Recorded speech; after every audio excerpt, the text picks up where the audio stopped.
Bom dia, gente. Bom dia, Penha. Dormiu bem? Que bom.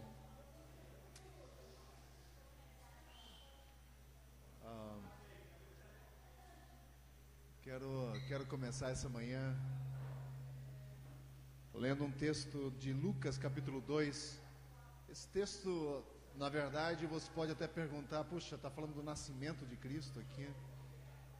E a gente começa a primeira semana de abril, onde nós comemoramos o mês da Páscoa, né? Da morte e ressurreição de Cristo, paixão, morte e ressurreição de Cristo. E parece-me que não tem muito a ver quando você fala sobre nascimento de Jesus e Páscoa, mas é da mesma pessoa. Então, o texto de Lucas capítulo 2 mostra Jesus sendo apresentado por um sacerdote, Simeão o nome dele, que havia recebido uma revelação de que não morreria sem antes ver o Messias chegar. E finalmente ele encontra com Cristo. Jesus é apresentado, ele pega Jesus no colo, e o texto de capítulo 2, versículo 28 diz assim: e ele então o tomou nos braços, louvou a Deus dizendo: agora, Senhor, despede em paz o teu servo, segundo a tua palavra, pois os meus olhos já viram a sua salvação, a qual preparaste perante a face de todos os povos, luz para iluminar os gentios e para a glória do teu povo Israel. Esse homem conseguiu ver em Cristo o Messias. Havia essa certeza no coração dele de que a criança que ele segurava era o Messias. E na sequência, no versículo 34, ele abençoa Jesus. É da onde nós também temos o nosso costume de abençoar as crianças. Simeão os abençoou e disse também a Maria, mãe do menino: essa criança é posta para a queda e elevação de muitos em Israel, para ser alvo de contradição e para que se manifestem os pensamentos de muitos corações. E uma espada transpassará também a tua própria alma. Já é uma profecia com relação ao sofrimento da mãe de Jesus, né? E quando nós entramos agora no mês de abril, onde nós já preparamos para essas festividades de Páscoa e tudo mais, se você prestou atenção, logo quando acabou o carnaval, isso ainda no mês de março, já haviam os estandes de ovos da Páscoa prontos, né? Então hoje nós perdemos um pouco o significado do que é a Páscoa real. E nós, quando eu digo nós, eu estou falando do ser humano, nós fizemos dessas coisas apenas mais uma data de conseguir uma forma de comércio. Mas a verdade é que a Páscoa nós comemoramos na Páscoa, sim, a morte e ressurreição de Cristo, assim como no Natal nós comemoramos o nascimento de Cristo. E isso é o que permeia nós, como cristãos, que marca, sim, essa era do cristianismo. Mas também nós vemos o sofrimento de uma mãe, quando ele diz no versículo 35, e uma espada transpassará também a tua própria alma. Ele não está falando de algo aqui físico, ele está falando de algo, de um sofrimento agora, muito mais emocional e de sofrimento de perda. Com esse texto eu quero que a gente inicie esse culto nessa manhã, lembrando de que a primeira semana de abril nós temos muitas pessoas já entrando nessa época de Páscoa com o coração voltado para o foco real da coisa. Eu gostaria que nós também fizéssemos a mesma coisa, que o nosso foco nesse ano não fosse em chocolates apenas. Não estou dizendo que não pode, mas é muito importante que o nosso foco esteja na coisa correta, na forma correta de pensar. Nós vamos ver mais tarde um pequeno filme sobre uma questão muito relativizada hoje em dia, que é a questão da verdade. Nós trabalhamos muito com a ideia de que não existe uma verdade absoluta. Você pega o que é melhor para a tua vida e toca o barco. Esse é um pensamento bem pós-moderno. Mas, independente do que nós pensamos, do que nós achamos, existe uma verdade. Mesmo que nós não queiramos acreditar, existe uma verdade. E é o que nós estamos fazendo aqui. Estamos buscando essa verdade, correndo atrás dela. E à medida que a gente cresce, à medida em que a gente conhece a Cristo, essa verdade vai nos sendo revelada gradativamente. Como igreja, nós não cremos que somos os únicos detentores da verdade. a Ser Livre não é a única que conhece a verdade ou que detém a verdade. Nossa igreja não é a única que diz que somente aqui você encontra a salvação. Mas nós fazemos uso da Bíblia, que é a revelação da verdade do Senhor. E à medida que nós estudamos dela, compartilhamos com Cristo a nossa vida e crescemos com Ele, essa verdade vai fazendo sentido em nossa vida. Então nós precisamos sim ter o nosso foco no alvo correto. Assim como Simeão, quando ele pega essa criança na mão, ele tem a certeza absoluta: esse é o Salvador. Meus olhos, agora eu posso ser dispensado, eu posso dormir em paz, porque os meus olhos contemplaram a salvação.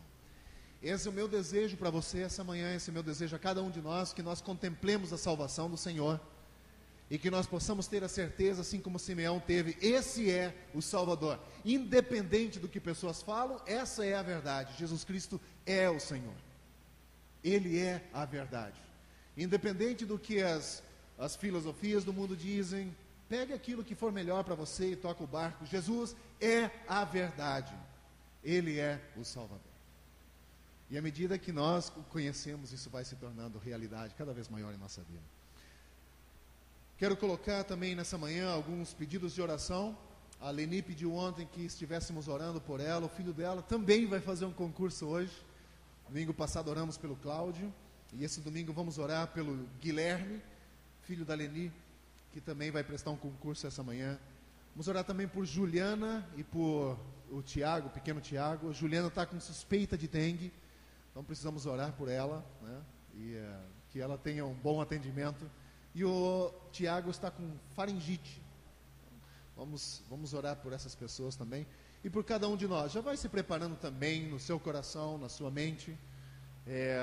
Porque hoje é o primeiro domingo da semana, onde nós celebramos a Páscoa, a ceia do Senhor, e também a devolução dos nossos dízimos e ofertas. Já vai se preparando para isso. E enquanto nós oramos, enquanto eu oro aqui, você ora aí no seu coração. Vamos fazer isso nesse momento. Vamos levantar um clamor em favor da Juliana, do Tiago, também da família da Leni. Vamos fazer isso. Pai de amor, obrigado por essa manhã, obrigado por esse dia que nós podemos mais uma vez estar reunidos aqui como tua igreja. E o texto que acabamos de ler, nós queremos que ele também se torne uma realidade em nossa vida, que os nossos olhos contemplem o Salvador e o nosso coração creia para a nossa salvação de que tu és o Senhor. Sabemos que vivemos uma época não tão áurea assim, onde pensamentos invadem a nossa vida e nos chocam muitas vezes, relativizando as verdades da tua palavra. Mas Deus, nós pedimos que o Senhor nos dê discernimento, que o teu Espírito fale no nosso coração, para que o relativismo da verdade não seja também atribuído em todos os momentos. Eu acho que nós precisamos do Senhor hoje mais do que nunca.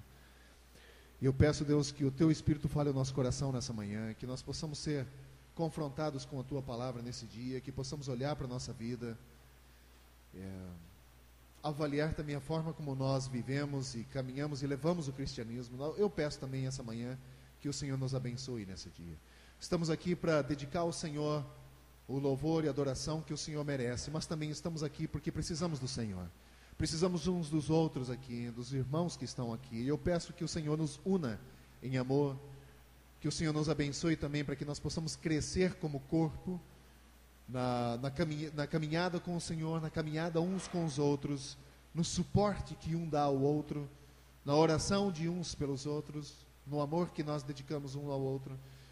E assim oramos também nessa manhã por Juliana e por Tiago, que o Senhor toque o corpo daquelas duas pessoas, os dois membros desse corpo, que o Senhor os restabeleça também, que eles possam ser diagnosticados corretamente pelos médicos e tratados corretamente, para que possam vencer esse mal. Eu peço que o Senhor cuide deles nesse dia. Também pelo Guilherme, que vai prestar concurso nesse dia, eu peço que o Senhor o abençoe também. Que o Senhor dê a ele também a tranquilidade para fazer a prova de uma forma tranquila e ser bem sucedido, se assim for da tua vontade. E nessa manhã nós pedimos que o Senhor nos visite de uma forma especial aqui, falando no nosso coração. Que o Senhor fale diretamente ao coração na necessidade que existe dentro de nós. Naquilo que nós trouxemos conosco nessa manhã, talvez cargas, peso e uma série de conflitos dentro do nosso coração. Eu peço que o Senhor fale especificamente essas questões do nosso coração nesse dia, através da Tua palavra.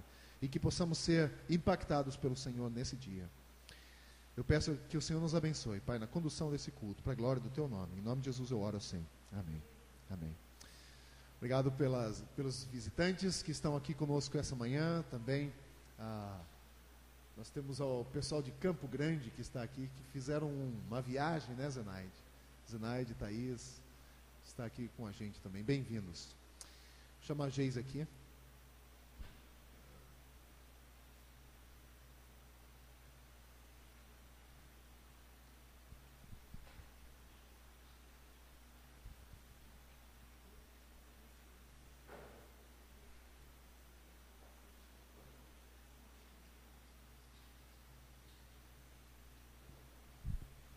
Queria chamar a equipe de louvor aqui, para a gente começar o nosso período de louvor e adoração, né? Queria convidar vocês a entregar verdadeiramente um louvor puro e sincero para o Senhor, né? Que é isso que merece, com simplicidade, né? Que às vezes não é aquela coisa, um castelo que o Senhor quer. Às vezes, na simplicidade, é que a gente alcança o coração de Deus.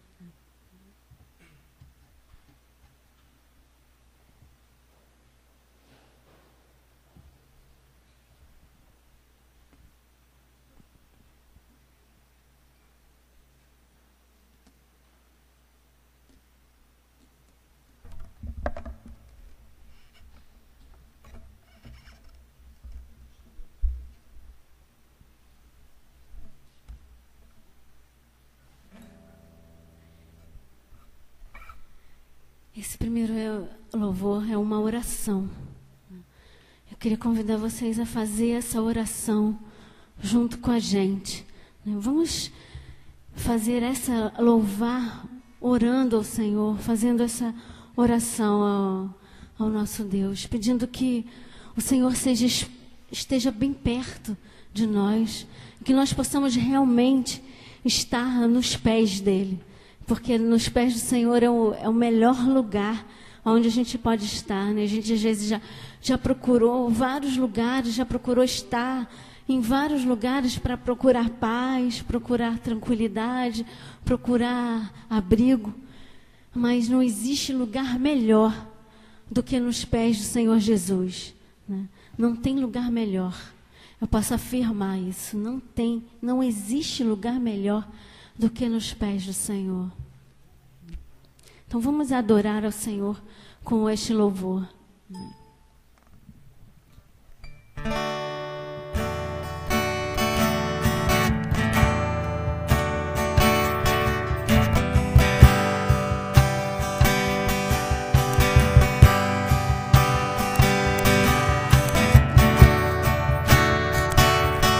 Oi, Jesus, queremos estar perto de Ti, Jesus.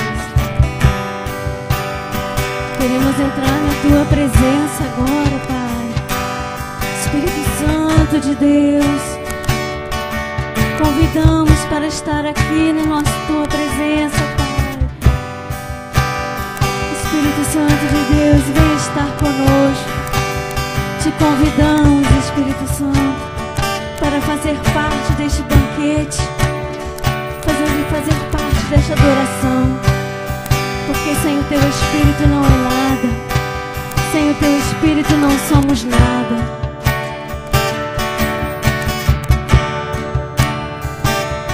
Meu Jesus, me leva pra perto de Ti. Me leva onde eu possa ouvir a Tua voz.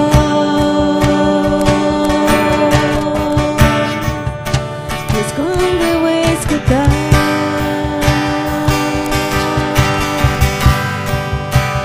todo o coração obedecerei.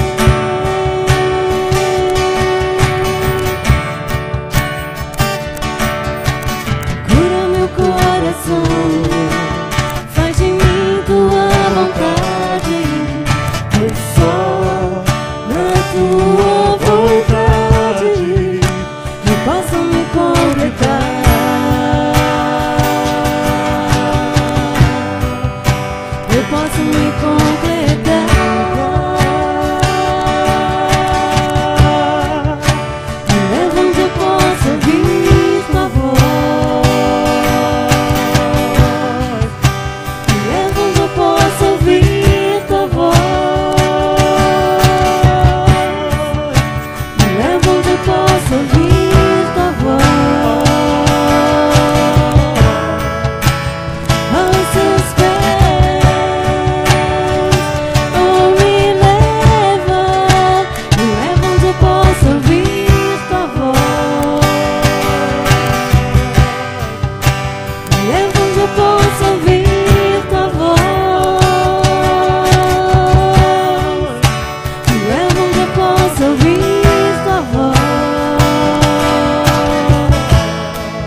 Jesus, eu quero ouvir vocês. Jesus.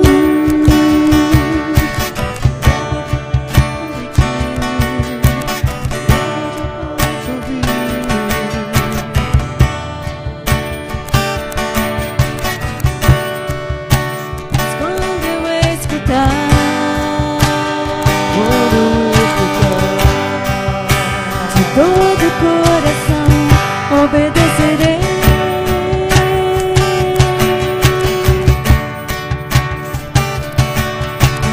Cura meu coração, faz de mim tua vontade, pois só na tua vontade eu posso me completar.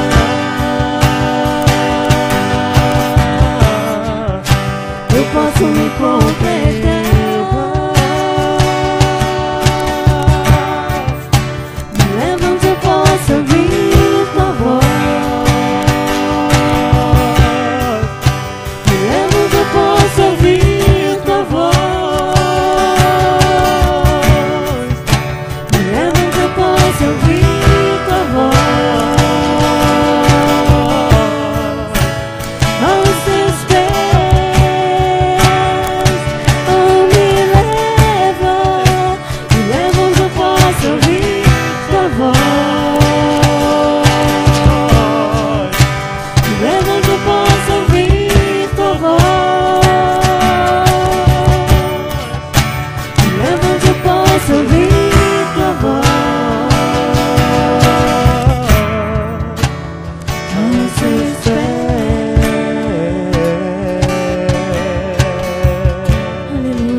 Vida, se a gente não possa ouvir a tua voz, é o Senhor que nos guia, é o Senhor que nos dá a tua direção. Não adianta a gente querer tomar caminhos se não convidar o Senhor para caminhar conosco. Peça ao Senhor para que Ele possa te ensinar a ouvir a voz dEle. Peça ao Senhor sensibilidade para aprender a ouvir a voz dEle.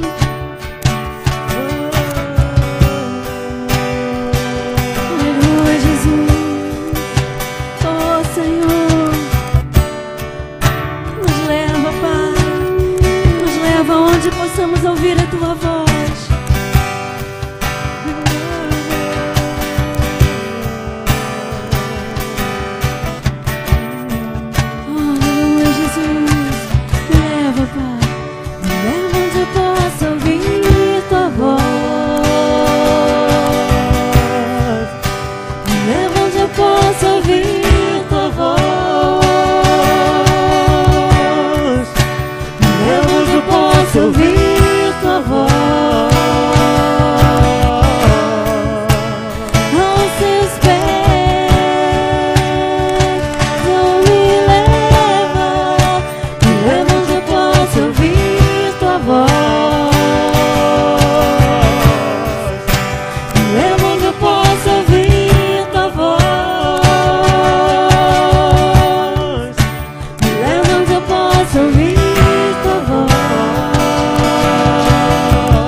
Glórias a Ti, Senhor. Obrigado, Jesus. Obrigado, Pai, pela Tua presença aqui neste lugar.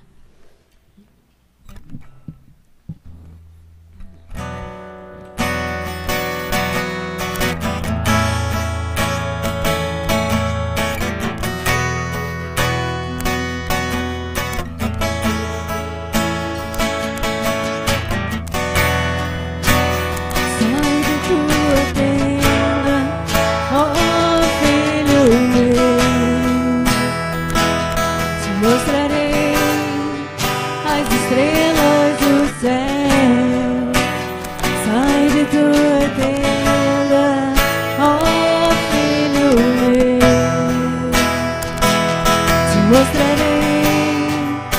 areia do mar. Será que podes contar?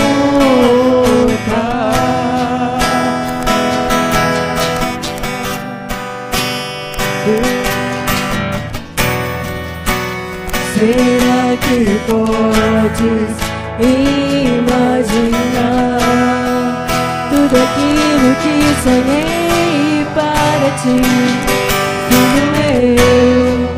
O que minhas mãos fizeram para ti, filho meu?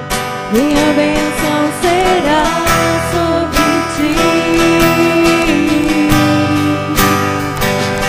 Uma nova história Deus tem pra mim. Um novo tempo Deus tem pra mim. Tudo aquilo que perdido foi, ouvirei de sua boca, te abençoarei.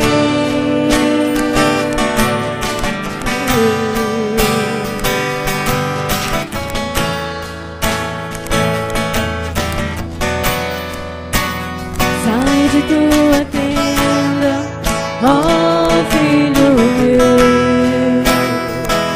te mostrarei as estrelas do céu. Sai de tua tenda, ó filho meu, te mostrarei a areia do mar. Será que podes contar?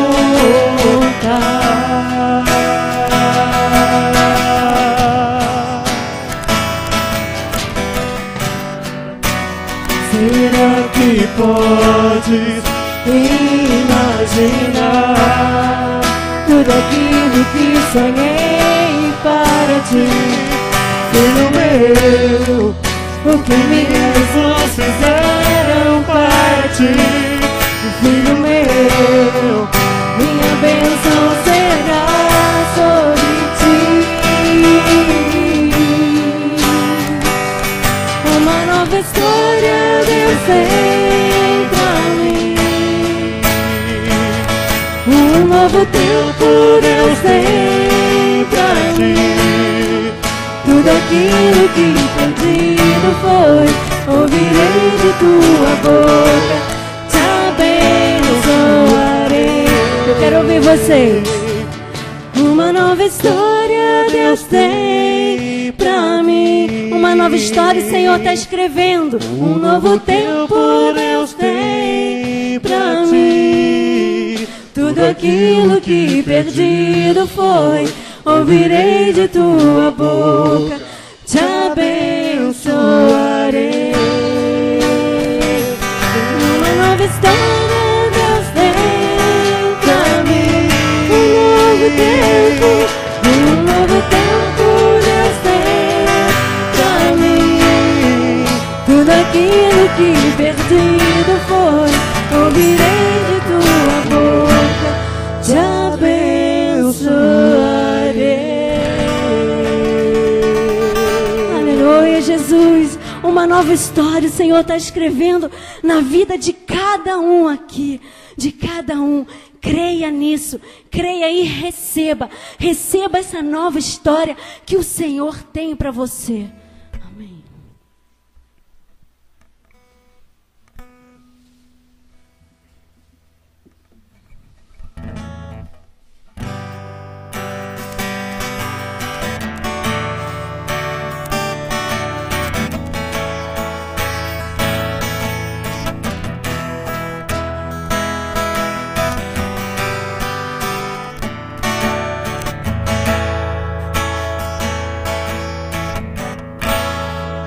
Preciso de ti, preciso do teu perdão, preciso de ti,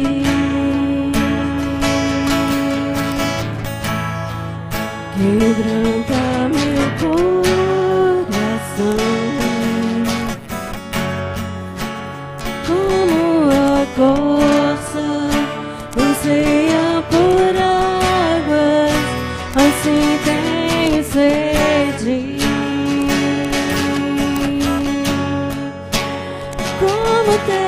está seca, assim é minha alma, preciso de ti.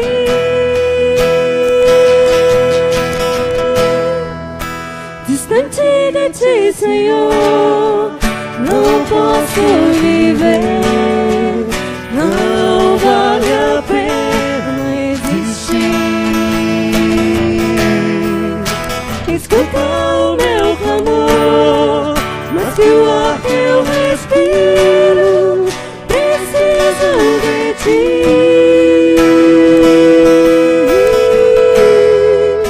Distante de ti, Senhor, não posso viver, não vale a pena existir.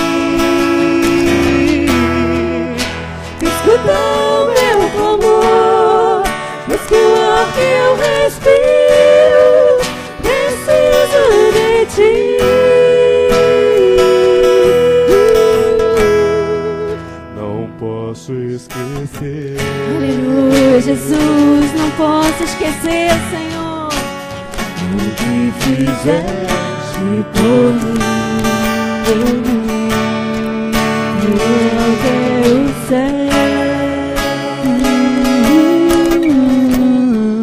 Tua misericórdia sem fim, como o Pai se compadece dos filhos, assim tu me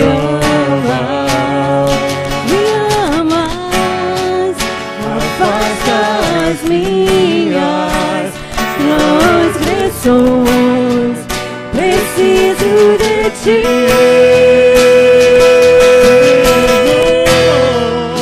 Distante de ti, Senhor, não posso viver, não vale a pena existir. Escuta o meu clamor, mas que o ar que eu respiro, preciso de ti.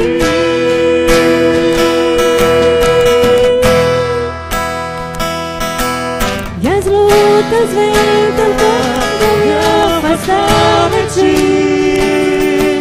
Frieza, escuridão procura me cegar, mas eu não vou desistir.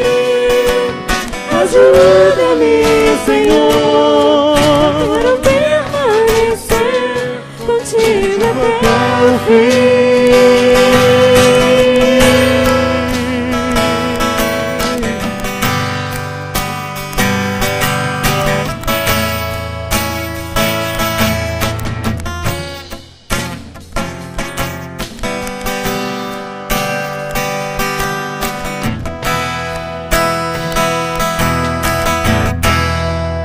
Distante de ti, Senhor, não posso viver, não vale a pena existir.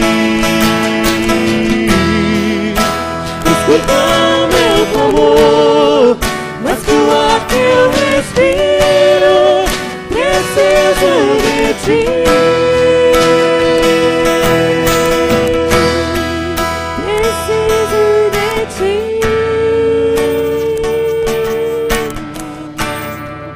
Preciso de ti.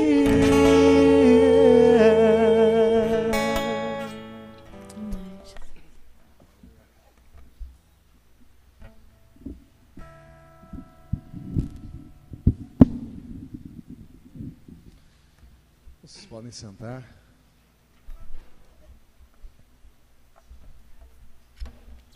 Nós temos, nessa música que nós cantamos, a gente fala que nós precisamos do Senhor e, de fato, precisamos. O texto de 1 Coríntios, capítulo 11, fala sobre acerca da ceia do Senhor, que nós tomaremos parte agora. E ela tem pelo menos três focos aqui nesse texto que a gente vai falar. Vou ler agora. 1 Coríntios capítulo 23 diz assim: pois recebi do Senhor o que também lhes entreguei. que o Senhor Jesus, na noite que foi traído, tomou o pão e, tendo dado graças, o partiu e disse: isto é o meu corpo, que é dado em favor de vocês. Façam isso em memória de mim. Da mesma forma, depois da ceia, ele tomou o cálice e disse: este cálice é a nova aliança no meu sangue. Façam isso sempre que o beberem, em memória de mim. Porque sempre que comerem deste pão e beberem deste cálice, vocês anunciam a morte do Senhor, até que ele venha. Até o versículo 26, nós percebemos que ele fala de passado e de futuro. Diz: fazei isso em memória de mim. Nos versículos anteriores. E no 26 ele diz: façam isso, porque quando vocês fazem, vocês anunciam a morte do Senhor, até que ele venha. A perspectiva de futuro. Então ele fala do passado, a ideia da lembrança, que nós estamos fazendo aqui. Nós viemos aqui hoje, nós lembramos, nós cantamos louvores ao Senhor, lembramos do sacrifício que Cristo fez, da ressurreição de Cristo, lembramos. Também tem a perspectiva de futuro, nós anunciamos a morte do Senhor, nós pregamos a verdade, anunciamos de que Ele é a salvação, perspectiva de futuro.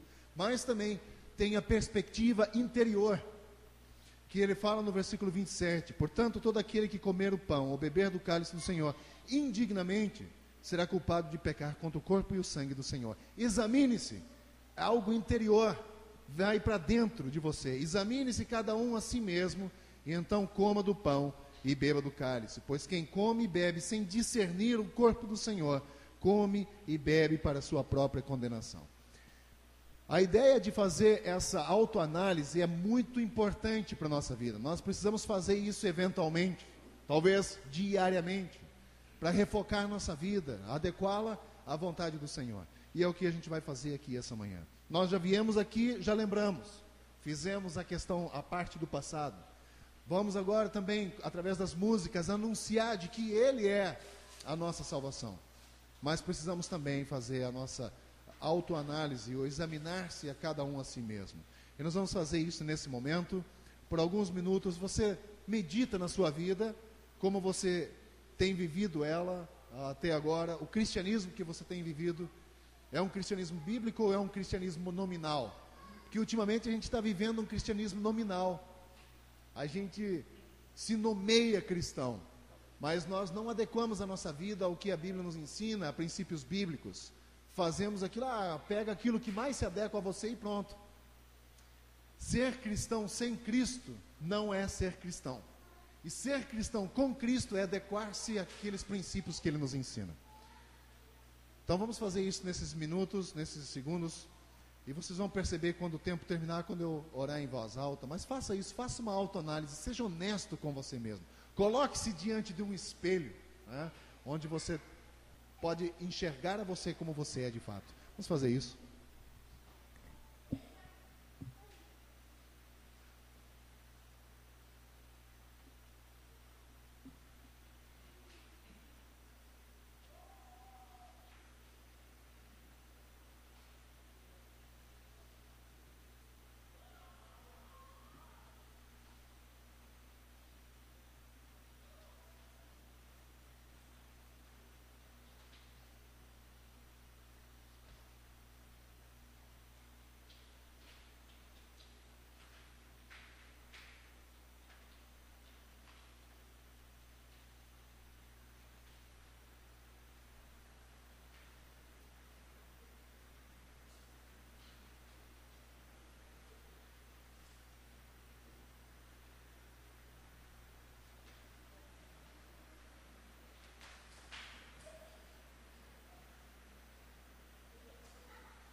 Senhor, nós estamos aqui essa manhã e conforme nós já cantamos, nós precisamos do Senhor.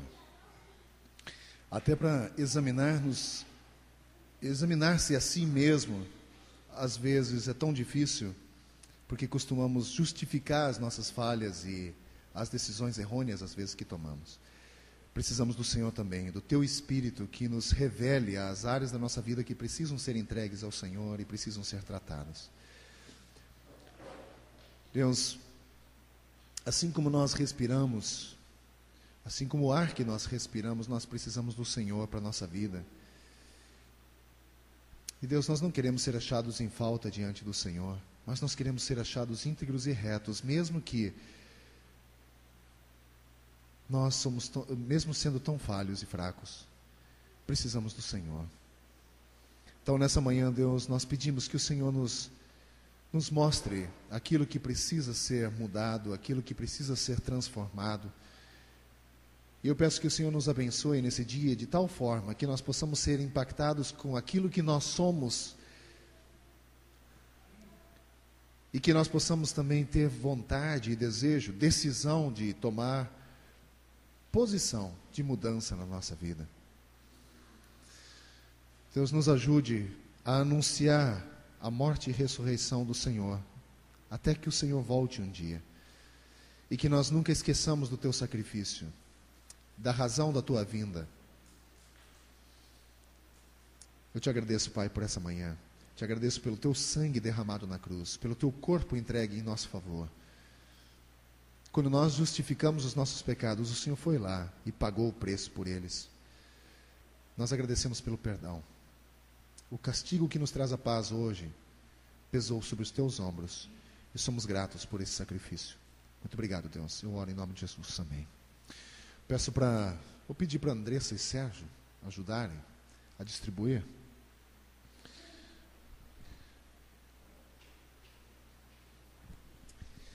Alguém ficou sem? Ok. A Bíblia nos diz que nós deveríamos lembrar, anunciar, examinar-se e depois tomar do pão e do cálice, não é? Ele não ensina que você, porque tem uma dificuldade na vida, tem uma área que você está lutando, que você deva ficar sem tomar a ceia. Isso não é bíblico. A Bíblia não ensina isso. Pelo contrário, a Bíblia ensina que você deve fazer uma autoanálise e daí sim, depois disso, tomar do pão e da ceia e do cálice. Não é deixar passar. Então vamos fazer isso com alegria no coração, com toda a liberdade e gratidão diante do Senhor pelo sacrifício dele e por essa alegria que temos hoje de pertencer a Deus, de termos paz com Deus e uns com os outros. Vamos fazer isso nesse momento?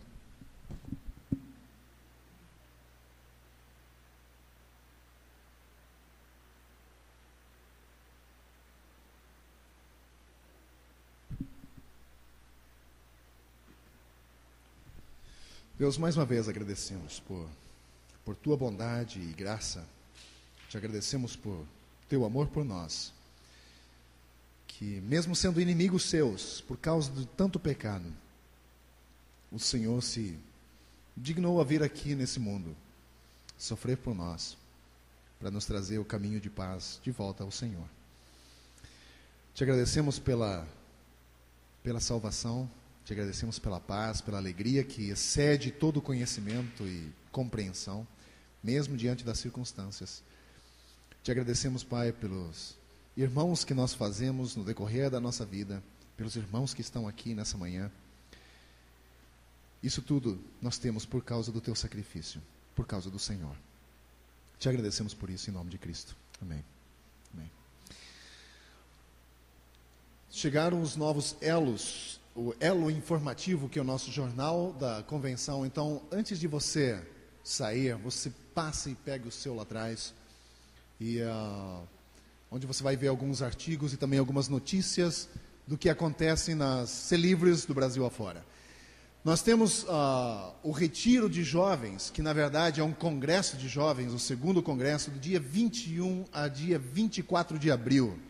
Então está na hora da jovarada e aquecer o motor, fazer logo o planejamento para poderem chegar lá em Joinville e passar esses 5 dias, 21 a 24 de abril, nesse congresso de jovens.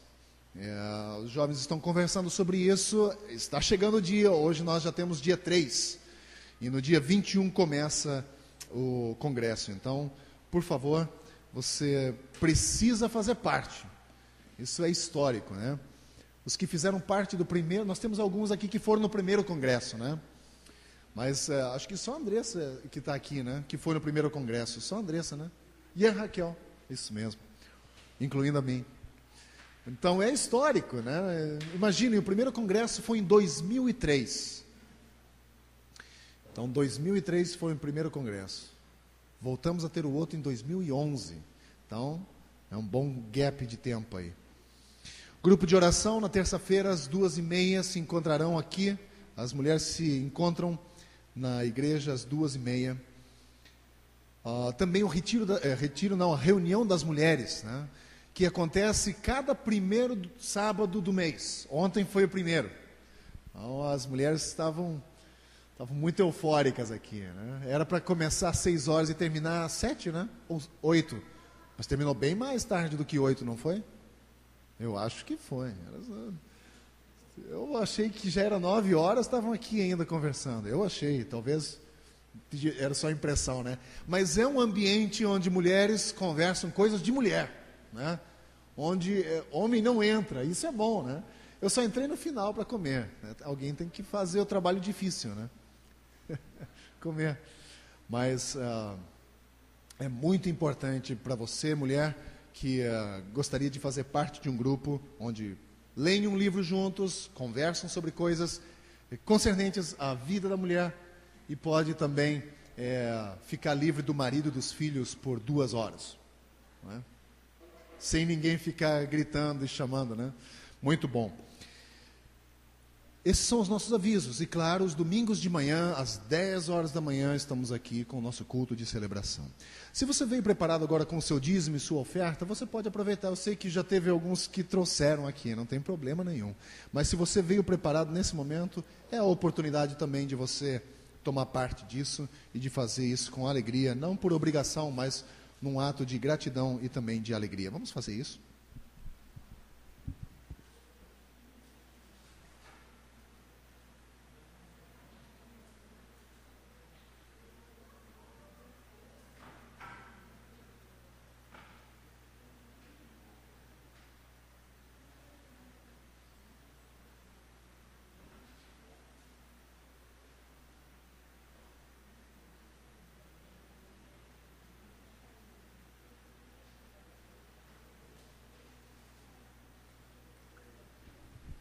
E hoje nós temos um professor diferente que vai estar com as crianças também, né? Então, Márcio e Raquel estão com as crianças hoje. Márcio voluntariou-se para trabalhar com as crianças, isso é muito bom. Porque raramente a gente tem um homem, né, que se voluntaria para trabalhar com crianças. Mas é muito importante termos... E as crianças podem vir também. Vamos orar por vocês, para que vocês possam ter a continuidade do culto.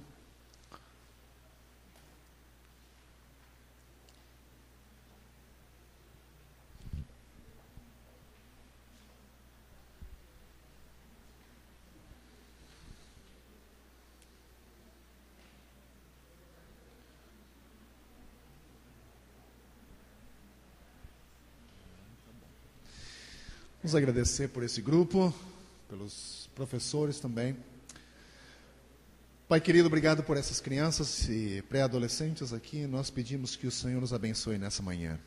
Que o Senhor os instrua também, através dos professores Raquel e Márcio. Dê aos professores também a tua orientação e direção. Que eles possam ter um excelente momento juntos, de aprendizado e também de convívio. Nós pedimos o teu cuidado e bênção sobre eles, em nome de Jesus. Amém. Deus abençoe vocês.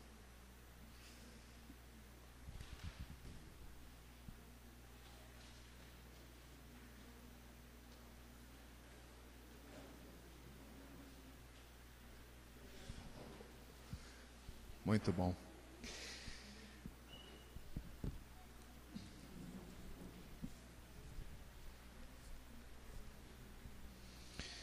Como eu já havia dito no início desse culto, nós entramos no mês de abril. Esse é o primeiro domingo do mês, que é o mês da Páscoa.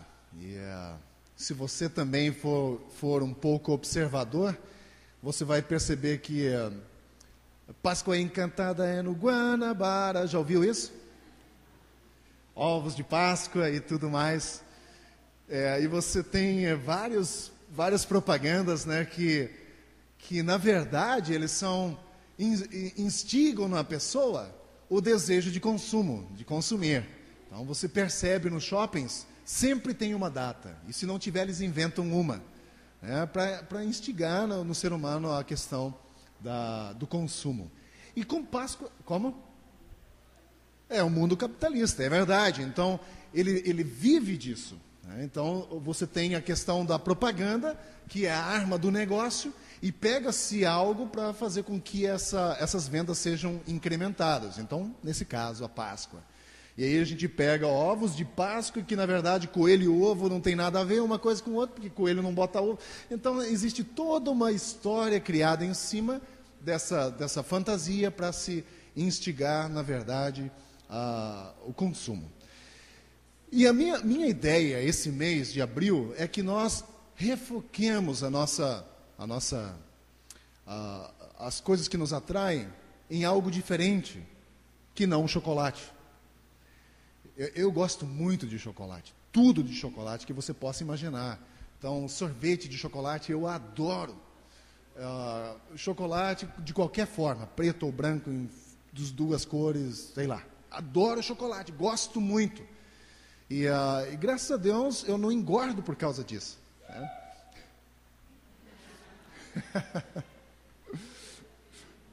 Isso foi interessante.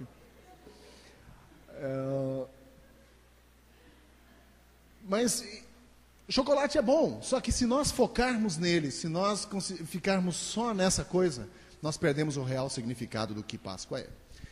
E nós temos 4 semanas até o final do mês. E eu quero focar na paixão, morte e ressurreição de Cristo. Esses são os tópicos que nós vamos passar nas 4 semanas. Hoje nós vamos falar sobre a entrada triunfal de Jesus em Jerusalém, uma semana antes de morrer.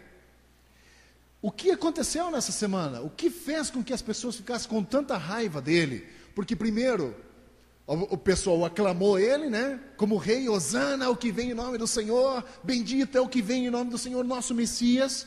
E essas mesmas pessoas que aclamaram ele no início da semana, na sexta-feira, estavam gritando, crucifica, crucifica, crucifica. Em uma semana, as pessoas mudam de opinião assim, por quê? Então nós vamos falar isso nesse dia, da exaltação à rejeição. Domingo que vem, vamos falar sobre, Senhor, quem creu nessa mensagem? A mensagem de Isaías diz, mas quem creu nessa mensagem que nós vamos falar? De um Cristo sofredor, enquanto todos estavam esperando alguém vitorioso. Quem pode crer numa loucura dessa? No dia 17 vamos falar sobre ousadia no crer. Nós temos que ousar acreditar. O caminho para a restauração da fé e confiança é ousar acreditar. Às vezes nós balançamos a nossa fé, na nossa confiança cristã. Nós precisamos ousar, passos ousados para crer, restaurar a confiança e a fé em nossa vida. E no dia 24, então, o domingo da Páscoa, a vitória que temos no Cristo ressurreto. Esse é o foco para a nossa vida no mês de abril. E essa manhã, então, nós vamos passar um tempo falando sobre a questão da entrada triunfal de Jesus, da exaltação à rejeição. Pode passar, Cláudio. Você já foi rejeitado depois de ter sido elogiado alguma vez? Antes de conhecer a Raquel, eu conheci uma outra moça, que era a paixão da minha vida. Isso acontece, geralmente você, quando adolescente se apaixona, você acha que aquela é a mulher da sua vida. Aí com o tempo você percebe que não é bem assim. Eu tive um amigo que sempre dizia assim, sabe, quando a gente está apaixonado, a gente diz assim, eu morro por você. Morre nada, ele falou. Morre nada. Pode morrer naquela hora, mas depois você... ainda bem que não aconteceu. Porque, na verdade, a paixão é uma coisa avalançadora, né? Que vem e toma você. Mas foi o que aconteceu comigo.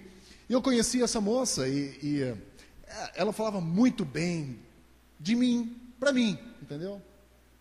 Então, ela ficava me elogiando muito. E, de repente, de uma hora para outra, ela diz, não dá mais. E eu disse, puxa, mas eu sou a pessoa ideal para ela. O que tem na cabeça dela? Né? Aquela ideia de que sem mim, ela não será feliz. É uma ideia idiota, né? Mas eu era adolescente. E é interessante que aquilo mexeu comigo, eu fiquei mal, eu achei que eu nunca mais ia gostar de alguém. Para mim foi algo assim, que perturbador. Eu achei que jamais iria me apaixonar por outra pessoa, jamais conseguiria gostar de uma outra pessoa que não fosse ela. E com o tempo a gente percebe que não é bem assim. Que na verdade a paixão, ela é aquela chama, aquele fogo que vai diminuindo com o tempo. É a mesma coisa no nosso casamento. A gente se apaixona pela pessoa e a tendência é essa chama ir diminuindo.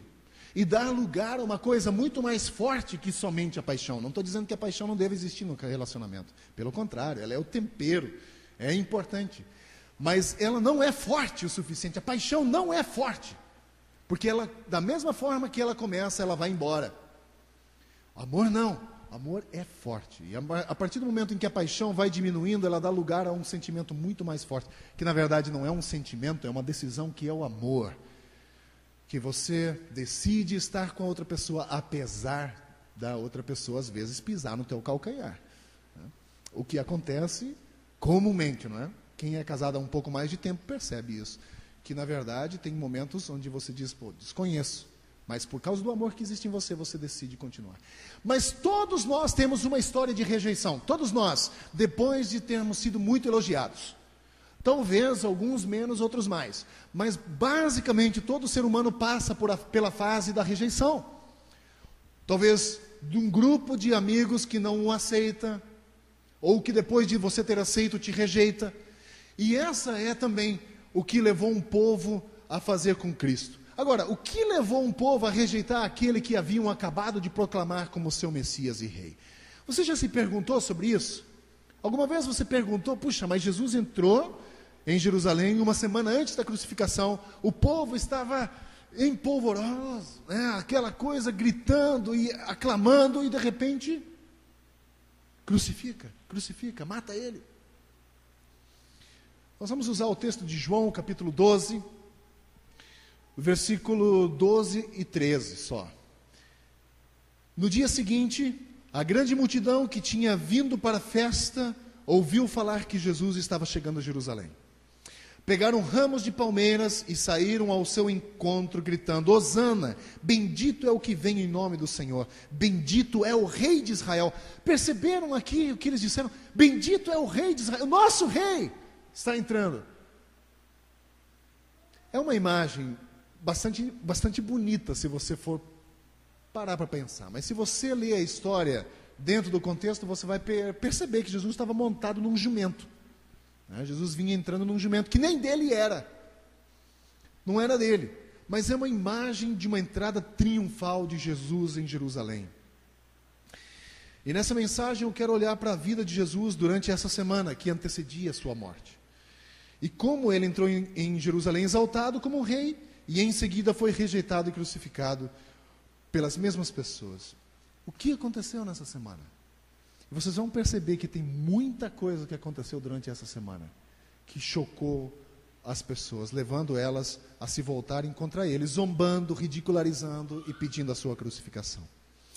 Para que a gente possa fazer isso, nós vamos eu quero começar com duas perguntas para a nossa vida nessa manhã, antes de seguirmos vendo os eventos que antecederam a morte de Cristo. A primeira pergunta é essa: existem lições sobre a natureza humana, lógico, sobre nós, que podemos aprender para evitar de perder o que recebemos depois de conhecer Jesus? Existem algumas lições que nós podemos aplicar em nossa vida para que nós evitemos de perder o que nós já temos? A segunda pergunta é essa: os elementos, ou aquilo que fez com que aquele povo rejeitasse ou abandonasse Jesus, são os mesmos elementos que nós vivemos hoje? Que nós temos hoje em nossa vida e que leva pessoas a virarem as costas a Cristo? São os mesmos elementos?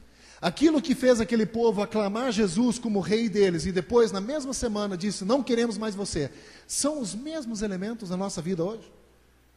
Pensem um pouco sobre isso enquanto a gente desenvolve aí os pontos. Vamos falar um pouco sobre a semana em que Jesus foi crucificado. A semana em que Jesus foi crucificado começou com uma grande exaltação.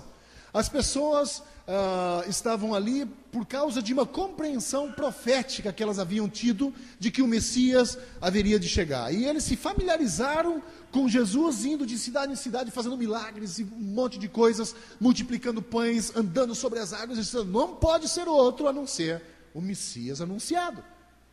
E quando eles descobriram que Jesus estava indo a Jerusalém, eles disseram, vamos lá também, porque esse é o homem, esse é o cara que vai trazer de volta a Jerusalém o poderio bélico e militar. Militar, bélico é uma, aqui já não precisava ter usado duas vezes, porque é a mesma coisa, mas é aquele que vai trazer de volta o domínio sobre as nações, aquele que vai fazer de novo de Jerusalém uma nação forte. Esse é o homem.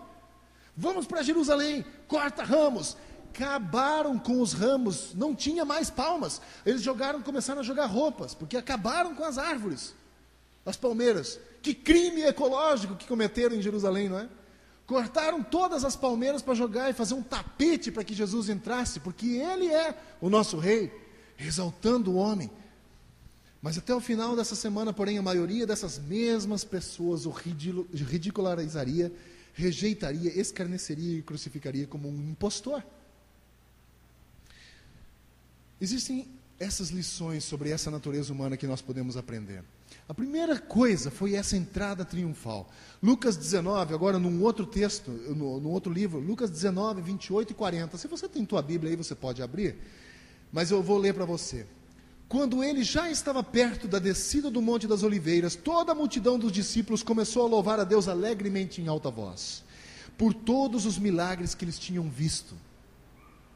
E exclamavam, bendito é o rei que vem em nome do Senhor, paz no céu e glória nas alturas. Alguns dos fariseus que estavam no meio da multidão disseram a Jesus, mestre, repreende os teus discípulos, manda que eles parem, faz eles calarem a boca. E Jesus respondeu, se eles se calarem, as pedras vão falar isso. Nesse quadro nós encontramos Jesus sendo adorado, louvado, proclamado como rei de Israel, na medida em que os fariseus estão tentando fazer Jesus parar aquela procissão, aquele evento. Pensem um pouco, por que essas pessoas estavam indo a Jerusalém e por que elas estavam exaltando a Jesus? Já perceberam? Por causa dos milagres. Por causa dos milagres, olha só, por todos os milagres que tinham visto, eles estavam animados pelos milagres. O que mais motiva você? O que é que faz você ficar feliz e pulando de alegria? É quando algo que você espera acontece na sua vida, não é verdade? Agora, você pularia da mesma forma se algo que você não espera acontecesse na sua vida? Por exemplo, a perda de um emprego, a perda de uma pessoa que você ama, faz você pular de alegria? Claro que não. Seres humanos sempre foram e serão, desde o início de sua história, motivados por coisas que eles querem, e eles correm atrás, eles o tomam por verdade absoluta, somente se for aquilo que concorde com aquilo que eles já têm pré-concebido dentro deles. Se for contrário ao que você pensa, não pode ser verdade. Não pode ser, é mentira. Se ele vem se chocar contra algo que nós já temos pré-estabelecido, nós não o tomamos como verdade, já pensou? Deixa eu só fazer uma pequena análise aqui sobre as teorias. Nós, desde crianças, somos ensinados sobre a teoria da evolução, não é verdade?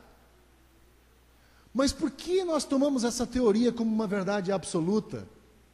Se ela é uma teoria, não tem como provar. Ela é uma teoria. Que existe a evolução? Claro que existe. Nós mesmos evoluímos. Claro que existe uma evolução. Mas me dizer que vem de uma ameba, que vem isso, que vem aquilo até se tornar um homem, tem que ter muito mais fé para acreditar nisso do que acreditar que Jesus criou o homem e a mulher. É verdade. Mas é uma teoria, só que é ensinado como uma verdade absoluta, porque na nossa mente não entra a ideia de um Deus soberano que cria os seres humanos. Não entra. Só para fazer esse assunto, nós queremos coisas que confirmem aquilo que nós já temos pré-concebidos. E essas pessoas não eram diferentes. Quando eles viram esse milagreiro, esse homem que andava sobre águas, transformava o pão, pegava algumas peças de pão, orava e de repente aquilo ia enchendo cestos. Não pode ser outro a não ser o Messias esperado. Esse é o homem. A segunda coisa que começa agora, já começa a complicar aqui. Na mesma semana, o que antecedia a morte de Cristo, Jesus purifica o templo. O que aconteceu lá? Lucas 19:45 diz assim: então ele entrou no templo e começou a expulsar. Sabe o que ele fez? Ele pegou um chicote e saiu distribuindo. É a mesma coisa que eu pegasse aqui hoje um chicote e sair dando chicotada em vocês. O que vocês iriam pensar de mim? Surtou, está maluco. Só pode. Só que a questão era um pouco diferente. Esses homens estavam lá vendendo coisas. Tinham tornado o templo uma casa de troca e venda. E Jesus disse: está escrito, a minha casa será casa de oração, mas vocês fizeram dela um covil de ladrões. Todos os dias ele ensinava no templo, mas os chefes dos sacerdotes, os mestres da lei e os líderes do povo procuravam matá-lo, por causa disso. O que Jesus fez lá não deu nem um pouco de popularidade para ele. Ele perdeu o ponto com os líderes religiosos da época. A casa de Deus havia sido transformada em um mercado.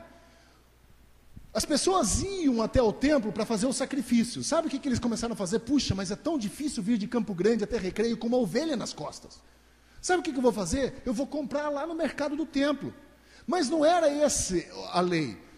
A ideia não era essa. Você tinha que pegar da sua ovelha. Não era comprar no mercado. Aí eles chegavam no mercado e tinha superfaturamento lá também. Aqui é R$19 a ovelha, o outro eu faço por R$18,50. E aí o outro 17. Começaram a fazer trocas ali dentro do... Vocês conseguem imaginar isso? E Jesus, quando vê aquilo, diz: para tudo, está errado. E pega um chicote, diz o texto mesmo, ele pegou um chicote e saiu distribuindo chicotada, chutando aquelas mesas. Vocês imaginam aquele dinheiro esparramando, voando para tudo quanto é lado, aqueles bichos pulando e ele saindo distribuindo chicotada. O povo não gostou nada disso. Mas ele purifica o templo, ele faz isso, diz: para, está errado, não é assim. E aí já começamos a ter problema. Esse não pode ser o Messias, porque é o contrário do que eu penso. Ele está tirando o meu lucro. Ele está tirando aqui coisas que eu não deveria, que eu tiro o meu sustento, mesmo sendo errado. Né? Aquele gato que as pessoas têm, né, do gato net. Mas é muito caro, então vou puxar um cabo aqui, estão ganhando milhões de dinheiro. O que é eu puxar um cabo? Errado. O que Jesus diria, você puxando um cabo net lá, um gato net na tua casa? O que Jesus diria nisso? Não, é mesmo, você tem razão, é muito caro essas coisas. Está errado. Eu acho que Jesus pegaria um chicote e sair distribuindo também. Pancada. Ele também começa a usar uma parábola para afrontar os sacerdotes e os mestres da lei, os escribas, né? Lucas 20:19 diz: os mestres da lei e os chefes dos sacerdotes procuravam uma forma de prendê-lo imediatamente, pois perceberam que era contra eles e que havia contado essa parábola. Todavia, eles tinham medo do povo. Quando Jesus conta uma história dos covis de ladrões, quando Jesus conta uma história falando disso, os mestres da lei disseram: opa, estou me identificando com essa história. Já passou por isso também, quando alguém vem te contar uma história e você diz: puxa, essa história é muito parecida, eu consigo quase ver uma pessoa dentro dessa história que você está contando aí. Basicamente, Jesus contou uma parábola e eles disseram: opa, esse homem está falando de nós. E eu vou dizer uma coisa, não gostei nem um pouco, vamos matar esse homem. Só que eles tinham medo da reação do povo, de matá-lo logo, então eles tiveram que adotar uma outra estratégia. Jesus estava estabelecendo uma distinção clara entre o que ele tem para oferecer à nação de Israel e o que aqueles homens estavam oferecendo para o povo. Ele obviamente não leu o livro Como Influenciar Pessoas e Fazer Amigos, de Dale Carnegie. Quem já leu esse livro? Como Influenciar Pessoas e Fazer Amigos. Jesus não leu esse livro, porque o que ele fez aqui foi justamente jogar o povo contra ele.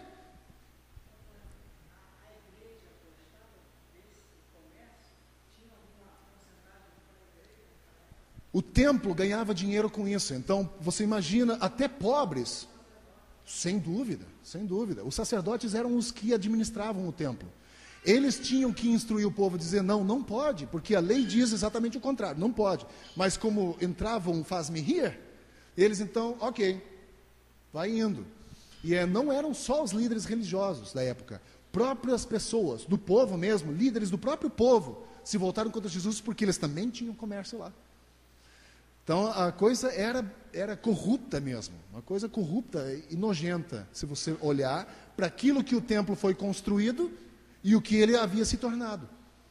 Então, uma corrupção muito grande. E Jesus, com certeza, não leu esse livro de Dale Carnegie. Eu lembro meu irmão lendo esse livro quando eu tinha uns 7, 8 anos. Eu ficava olhando aquele livro me chamava a atenção, como fazer amigos e influenciar pessoas. Jesus não leu esse livro, porque ele fez exatamente o oposto. Ele fez aquilo que deveria fazer e isso afastou pessoas dele, não é? A quarta coisa que Jesus fez nessa semana foi Jesus começou a discutir com os fariseus e saduceus sobre uma série de temas controversos. Ou seja, houve um debate teológico entre Jesus e os líderes religiosos. Lucas 20:20 diz: pondo-se a vigiá-lo, eles mandaram espiões que se fingiam justos, se fingiam crentes, para apanhar Jesus em alguma coisa que ele dissesse, de forma que o pudessem entregar ao poder e à autoridade do governo. Olha só o grau que esses homens chegaram. Vou mandar espiões atrás de Jesus. Eles vão ficar espiando. Se ele disser alguma coisa contra o governo, contra a liderança religiosa, aí nós temos todas as condições de condená-lo. Mandando espiões. Aqui a gente está quase vivendo, aqui basicamente nós vivemos isso em tempos, há pouco tempo atrás, na cortina de ferro.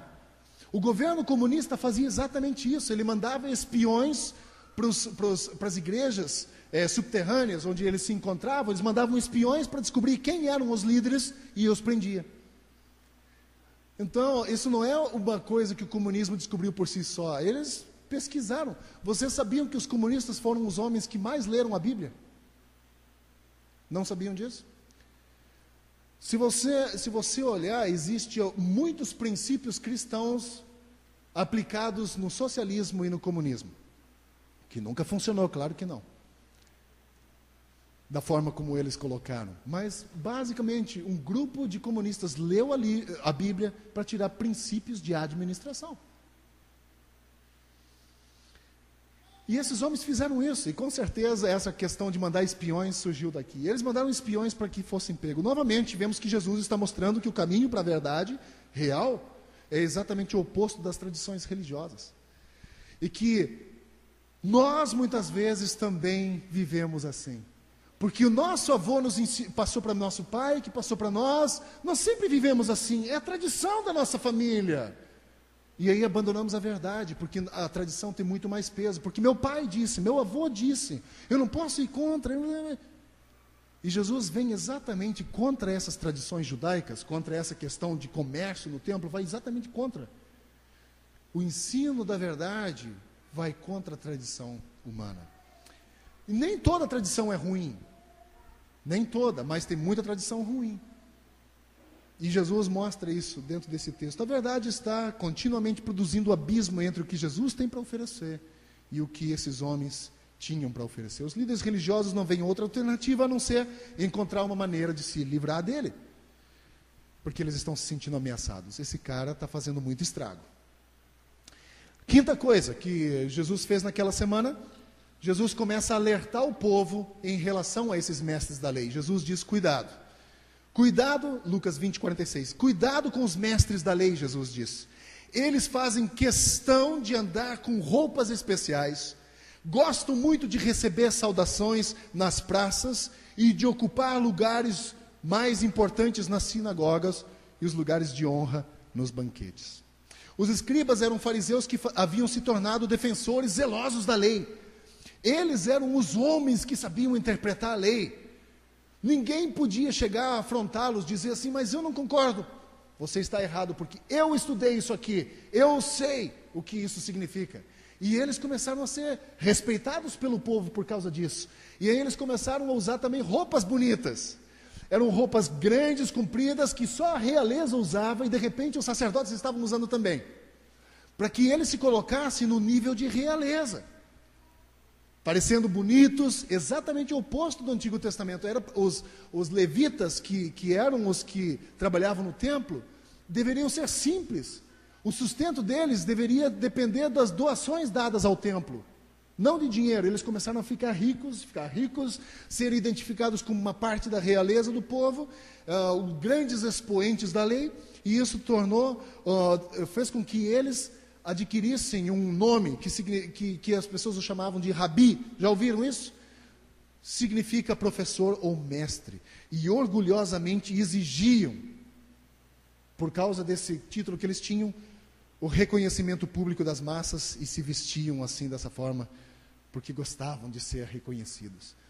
Não era raro você encontrar, na época bíblica, segundo os historiadores, esses homens nos cantos das praças, onde havia muita gente fazendo aquelas orações pomposas, né, levantando as mãos e gritando com uma retórica totalmente diferente do que era comum ao povo, somente para causar um impacto.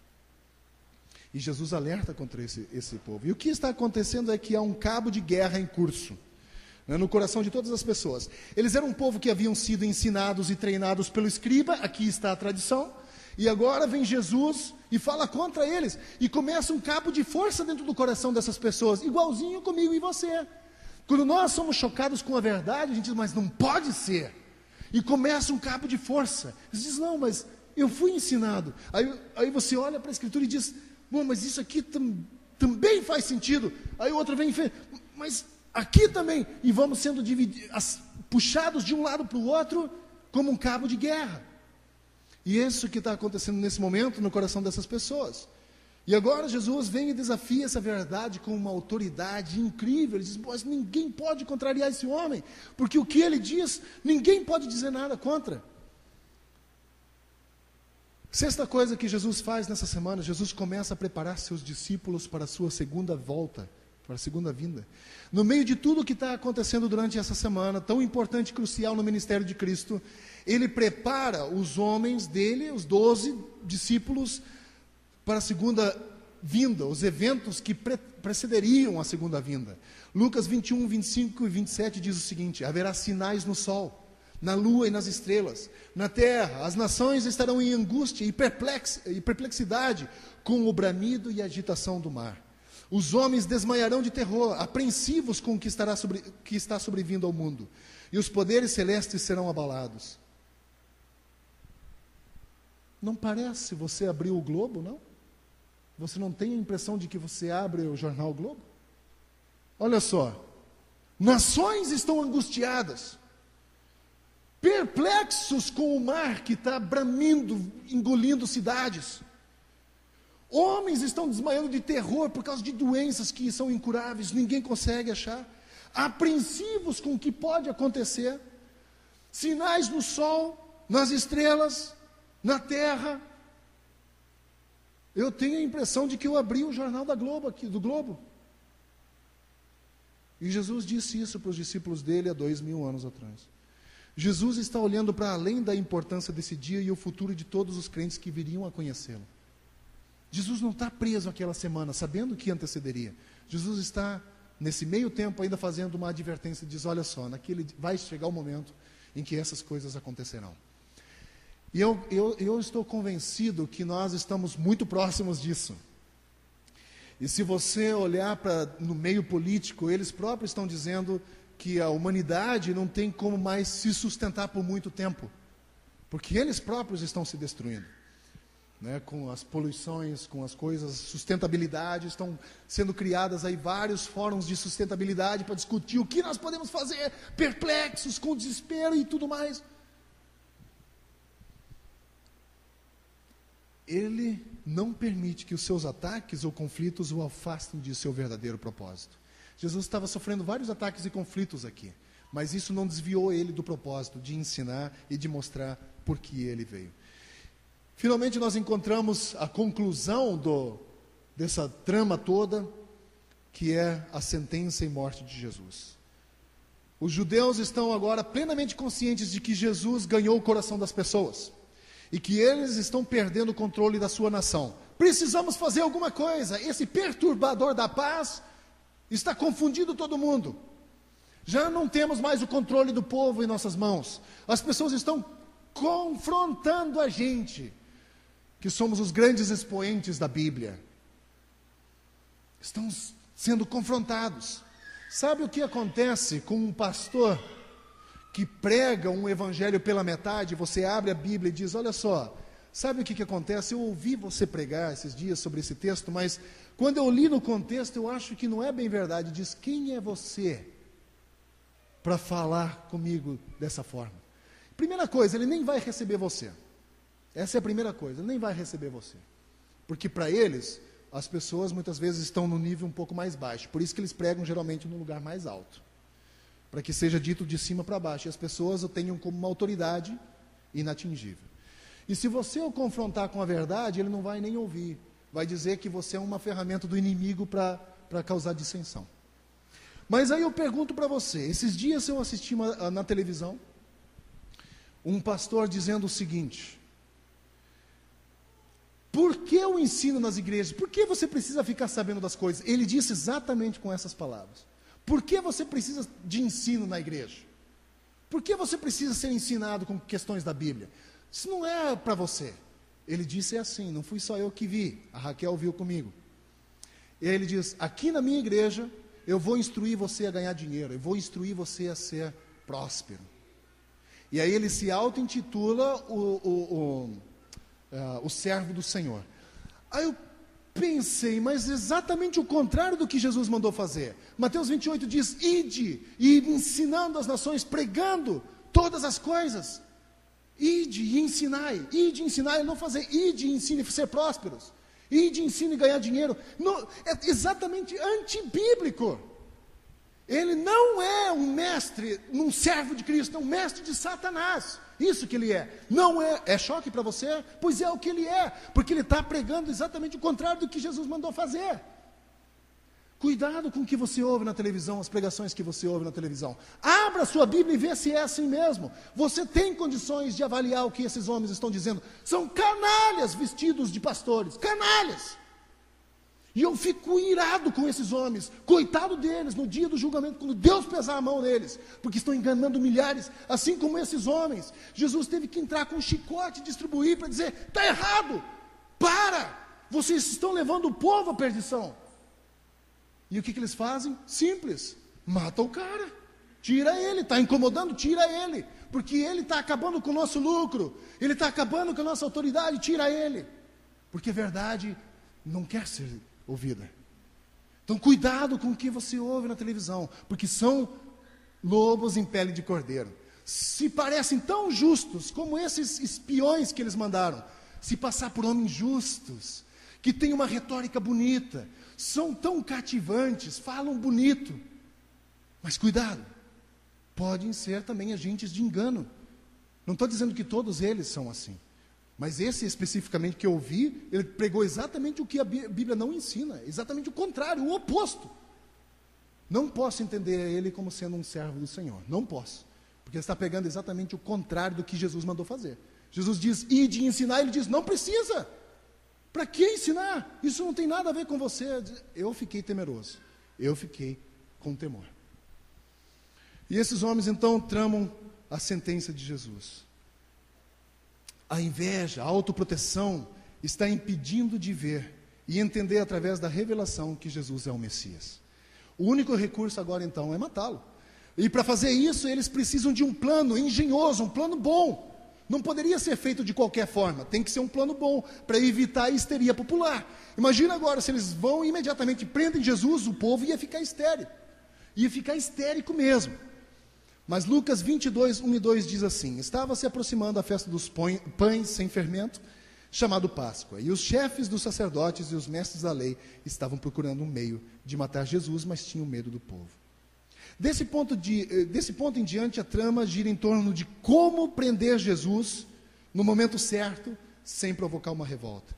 Judas passa a ser o meio pelo qual Jesus é traído, e acaba Jesus sendo preso, levado perante o Sinédrio, que é o mais alto conselho judaico da época, e durante esse tempo Jesus é escarnecido, espancado, e Pedro, que já teve a grande revelação de quem Jesus era, o nega. Jesus está passando por um dos seus piores momentos da vida, de abandono, de negação e de tudo mais, e é entregue então a Pôncio Pilatos, a Herodes, em seguida de volta a Pilatos, que preferiu a sentença que os judeus haviam solicitado.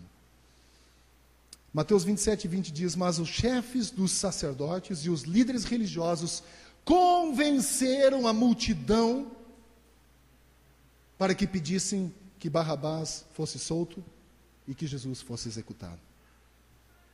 Mateus 27, 22 diz assim, Perguntou Pilatos: que farei então com Jesus chamado Cristo? Todos responderam: crucifica-o. Por quê? Que crime ele cometeu? Perguntou Pilatos. Mas eles gritavam ainda mais: crucifica, crucifica. Não tem justificativa, não disseram, apenas crucifica, crucifica. Eles não queriam explicar o motivo, mas nós vimos agora pelo texto que a gente discorreu que havia muito motivo envolvido, político, de poder, de lucro, que eles estavam perdendo. Ele diz: tira ele.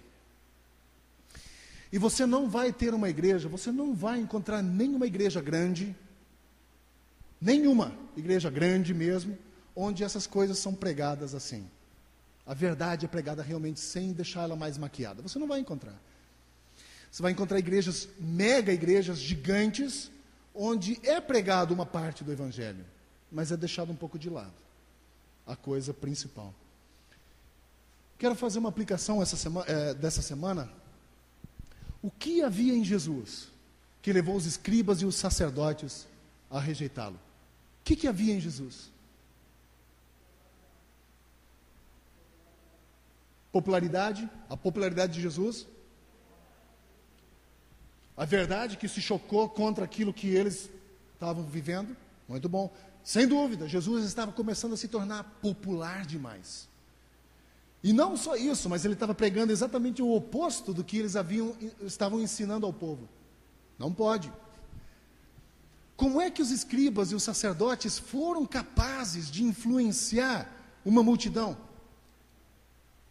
Como é que eles foram capazes de influenciar uma multidão? A resposta, Lucas 23, 23. Diz assim: eles, porém, pediam insistentemente, com fortes gritos, que ele fosse crucificado. E a gritaria prevaleceu. Eles usaram uma técnica. Sabe o que é você ter Jesus ser apresentado junto com Barrabás e ter uma multidão, tanto de líderes religiosos como políticos e o povo, a ralé, reunido no mesmo lugar, olhando para aqueles dois homens, e de repente eles colocam grupos pequenos entre o povo e começam a gritar: crucifica! E de repente ele olha e tem um cara que grita: crucifica! Porque o povo vai junto. O povo vai junto, e aí você tem aquele velho ditado que diz assim: a voz do povo é voz de Deus. Não é, não, porque a voz do povo crucificou Jesus. O povo vai junto, o povo foi junto, coloca pequenos grupos aqui, ele crucifica, crucifica. Quem foi Barrabás? Barrabás era um estuprador e assassino. Sabe o que os líderes religiosos decidiram dizer? Quer saber? Estupro não é tão mal assim. Assassino não é tão mal assim. Agora esse homem falar contra a nossa tradição, mata ele! Faz sentido para você? E eles usaram essa técnica de influência. Esses sim, provavelmente leram Dale Carnegie. Como influenciar pessoas, mas não fazer amigos. Influenciar pessoas. O que está acontecendo no mundo de hoje que tem o potencial de atrair os cristãos para longe do Senhor? E aqui eu quero que nós possamos assistir um filme agora, que fala um pouco do que nós estamos vivendo hoje. Ele é em inglês, mas tem a legenda. Presta atenção, antes de você assistir, prepara-se para assistir a questão... This is a red balloon. Isso. Prepara para você assistir ele com uma questão, com olhos espirituais. Tenta fazer uma ligação entre o que nós vivemos com o cristianismo e o que nós temos no mundo. Pode passar, Cláudio. This is a red balloon. It's true, it's red, we all know our colors. The absolute truth is that this balloon is red. No, it's not. That's green. What? This right here is a green balloon. That is the prettiest yellow balloon. Yellow? This is red. Yeah, come over here. No, it's green. It's red! Yeah, I know, it's a red balloon. Hey, will you look at it from my point of view, please? What? Hey, nice blue balloon. It's green! Green? It's red. What? Why are you saying it's red when it's blue, huh? It's totally purple from here! Purple? Okay, you know what? Let's just settle this once and for all, okay? Where are you going? Hey, what color is this balloon? I only see in black and white. Hey, Mark, what color? There is no balloon. This is ridiculous. Hey, I know what the problem is. Look, my mom taught me that this was blue. But, then she said this is red and green, yellow, and on and on. Okay, I get that your mom taught you that that was blue, but I mean, that's not the truth. Whoa, why are you talking bad about his mom? Yeah. I'm not. Listen, I respect your mother. Thank you. And the way she raised you. She taught you that was blue. Our moms taught us that it was red. That's the way it goes. I thought you said it was green. It is green. See, I'm smart. I went to college. And in college, I learned all these different theories about color. Really? And my color professors who have doctorates in color. Do you have a doctorate in color? No. It shows, okay? They can't even agree on one theory of color, so you have to look at all the different theories and pick which one works best for you. And green is great for me. That makes sense. Thank you. No, you can't just pick whatever color fits your life the best. Red is red. Okay, do you know the word intolerant? Yeah. Because that's what you're being right now. All right, you're shoving your opinion down my throat. Okay, it's not my opinion, it's the truth. Hold on. All we're saying is that we need to stop arguing about trivial things. Like truth. You know, the funny thing about truth is, it's true, whether you believe it or not.